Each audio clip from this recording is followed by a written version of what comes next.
अगर ये आरडीडी के महकमे के मुलाजिम नहीं आए होते तो मैं कहता यहाँ पर रविंद्र रैना साहब या इनके ही पार्टी के लीडर जो है वो जलसा करके वापस चले जाते। इनको मजबूरन आरडीडी के मुलाजिम बुलाकर यहाँ पर जलसे को जो कामयाब करना पड़ा और लोगों को बताना पड़ा जम्मू कश्मीर की आवाम जो है वो हमारी है। असेंबली इलेक्शन आने वाले हैं, इनको खुद पता चल, जिनके बारे में मोदी जी ने भी नहीं बताया कि यहाँ पर जो है अफसरी शाही राज है, इसको खत्म करने के लिए कोई इलेक्शन की बात करें, कोई सरकार बिठाए लोगों के। तो अपने आप को बचाने के लिए जो है वो कांग्रेस के पास जा रही है। आपने दिल्ली से वीडियोस देखी होंगी, और कल भी अगर मैं जम्मू में एक गेट टुगेदर की बात करूं, उसमें जो पीडीपी की खुद महबूबा मुफ्ती जी हैं, वो बाकी एनसी और कांग्रेस के लीडर से मिल रही थी। क्या अब ऐसा है कि पीडीपी खत्म हो रही है तो दूसरी जमातों का सहारा लेके उनको अपने साथ रखें?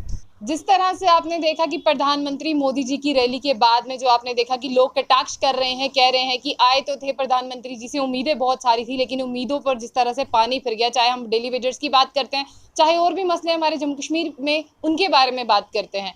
और अभी जिस तरह से अगर बात करें, हमारे साथ तनवीर अहमद तांत्रे जी हैं, जो डिस्ट्रिक्ट यूथ जनरल सेक्रेटरी हैं पुंछ से। हम इनसे बात करने की कोशिश करते हैं और जानने की कोशिश करते हैं क्या जिस तरह से प्रधानमंत्री जी आए थे, क्या आपको बहुत सी उम्मीदें थी? क्योंकि प्रधानमंत्री तो वो सबके ही हैं, चाहे कोई पीडीपी में हो, चाहे नेशनल कॉन्फ्रेंस में या कांग्रेस में हो। तो आपको किस तरह की उम्मीदें थी कि प्रधानमंत्री जी आ रहे हैं और बेहतर कुछ होने वाला है? सबसे पहले तो आपका बहुत बहुत शुक्रिया।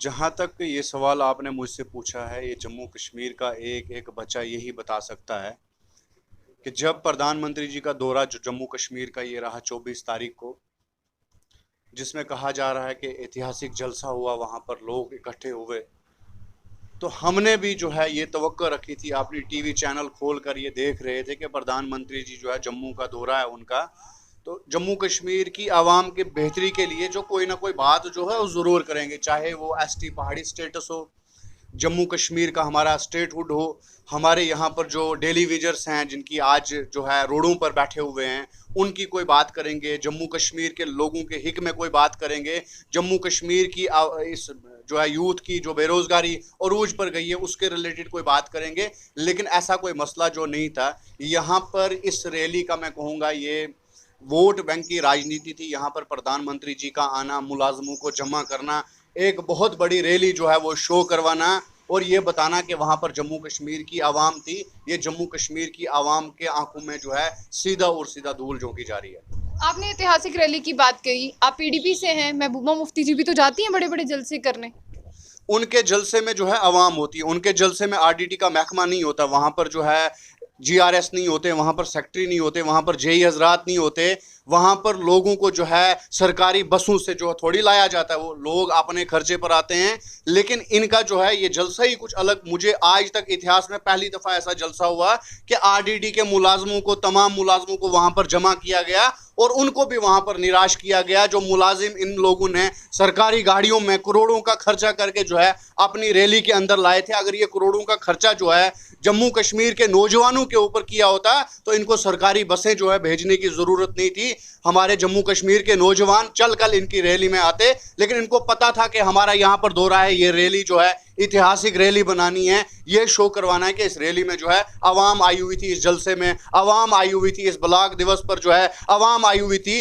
लेकिन आवाम नहीं थी, वहाँ पर आरडीडी का महकमा था और तो तमाम जम्मू कश्मीर के जो है मुलाजिम थे, उनको भी निराश किया गया। आज की डेट में भी जीआरएस को ये नहीं बताया गया उस स्टेज पर कि आपकी तनख्वाह जो है 6500 है, क्या इसका इजाफा किया जाए। उनको सरकारी बसों में लाया, यहाँ पर शो किया, वापस सरकारी बसों में बिठाकर जो है आप अपने घर रवाना कर दिया। पीडीपी की बात कर लेती है, कहाँ है पीडीपी? पीडीपी अरूज पर है। इंशाल्लाह आप आने वाले इलेक्शन में, असेंबली इलेक्शन आने दो, आपको खुद पता चल जाएगा पीडीपी कहाँ पर है। नहीं, कहाँ पर है? मैं आपसे सबसे अव्वल नंबर पर इस टाइम जो जम्मू कश्मीर में पीडीपी चल रही है और पीडीपी का यही स्टैंड है कि जो हमारे लोगों से, हमारे नौजवानों से, हमारी आवाम से जो है गैर आईनी तरीके से हमारा पहचान पत्र जो है छीना गया है, वाहिद इस टाइम जो पार्टी है पीडीपी है जिनका स्टैंड है। लेकिन अलायंस की बात करते हैं, पीडीपी ने तो भाजपा के साथ जो है वो अलायंस किया था ना, तब पीडीपी भी ये सारे मसलों का हल कर सकती है। देखो जहां तक अलायंस की, वेजर्स का मसला तो बहुत ही पुराना है। देखो जहां तक आपने अलायंस की बात की, यहाँ पर लोगों ने जम्मू कश्मीर की आवाम ने जो है भाजपा को अटल बिहारी वाजपेयी जी समझकर जो है यहाँ पर जो है पीडीपी के बराबर रखा, तो फिर पीडीपी की मजबूरी हुई कि वहाँ पर उनको अलायंस करना पड़ा। और पीडीपी की पहले से ही यही शर्त थी, एग्रीमेंट हुए थे कि 370 और 35A के साथ अगर आप कोई छेड़ नहीं करेंगे तो हम आपके साथ अलायंस में सरकार बनाएंगे। जहां तक डेली विजर्स की बात की, आज भी पीडीपी पे इल्जाम लग रहे हैं कि उस टाइम में जो है डेली विजर्स क्यों लगाए, आपने बैकडोर एंट्रियां की। लेकिन आज की डेट में ये सरकार कह रही है कि इन लोगों ने बैकडोर एंट्रीज की। आप मुझे बताओ, आपने फ्रंट डोर कौन सी एंट्री करवा दी? कौन से नौजवान जो पहले ही आप कह रहे हैं बैकडोर एंट्री से गए हुए हैं, वो तो फ्रंट डोर से निकलकर जो है रोडों में चिल्ला कर मोदी सरकार से ये कह रहे हैं कि इस पर हमारा गुजारा नहीं हो रहा है, हमारा रिचार्ज पूरा नहीं हो रहा है, हमारा जो है पेट्रोल का खर्चा पूरा नहीं हो रहा है, हमारे घर का जो परिवार जो है इससे पेट नहीं पाल सकता है, तो कम से कम इनको बढ़ाया जाए। पीडीपी तो अपने आप को बचाने के लिए जो है वो कांग्रेस के पास जा रही है। आपने दिल्ली से वीडियोस देखी होंगी, और कल भी अगर मैं जम्मू में एक गेट टुगेदर की बात करूं, उसमें जो पीडीपी की खुद महबूबा मुफ्ती जी हैं, वो बाकी एनसी और कांग्रेस के लीडर से मिल रही थी। क्या अब ऐसा है कि पीडीपी खत्म हो रही है तो दूसरी जमातों का सहारा लेके उनको अपने साथ रखें? देखो, इस टाइम पीडीपी खत्म होने की बात नहीं है, इस टाइम बात है जम्मू कश्मीर को खत्म होने की, जम्मू कश्मीर की आवाम को खत्म होने की, जम्मू कश्मीर के नौजवानों की बात है यहाँ पर। जो आज की डेट में भी हमें अपनी मलकियत में जो मकान बनाना है सरकार से पूछना पड़ता है, हमारी रेत बजरी जो है बाहर के ठेकेदार आते हैं। हाल में हमारे यहाँ पर जो जलसा हुआ, मोदी जी का ऐतिहासिक जलसा हुआ जिसमें आरडीडी के तमाम मुलाजिम थे, उस स्टेज का जो है ठेका वो भी बाहर के लोगों को दिया गया था, वो भी जम्मू कश्मीर के लोगों को जो है नहीं दिया गया था। और आज की डेट में मैं अपने दिल की एक बात सुनाऊं, अगर आज की डेट में जम्मू कश्मीर की आवाम को बचाना है, तमाम पॉलिटिकल पार्टियां भाजपा को छोड़कर एक प्लेटफॉर्म पर आ जाएं और एक बैनर के तले आ जाएं, ये आवाज लगाएं कि जम्मू कश्मीर हमारा है, जम्मू कश्मीर की आवाम हमारी है, जम्मू कश्मीर के बेरोजगार जो है वो लोग हमारे लोग हैं, हमारे नौजवान हैं। अगर एक बैनर तले आ जाएंगे ये लोग, चाहे वो किसी की शक्ल में भी जो चीफ मिनिस्टर की कुर्सी पर बैठे, हमें इससे इतराज नहीं है, चाहे वो पीडीपी सबको बुलाने क्यों जाए? लोग भी आए ना पीडीपी के पास। पीडीपी के पास जो है दिल में दर्द है जम्मू कश्मीर की आवाम के लिए कि पीडीपी, हाल ही में आपने हमारी कायद महबूबा मुफ्ती जी का, पीडीपी को तभी नजर आ रहा है क्योंकि उसको अपनी जमीन खिसकती हुई नजर आ रही है। यहाँ पर पीडीपी की जमीन नहीं खिसकती हुई नजर आ रही, यहाँ पर जम्मू कश्मीर की तमाम आवाम की जो है जमीन खिसकती हुई नजर आ रही है, और पीडीपी इसका हल जो है वो ऐसे ही निकाल सकती है।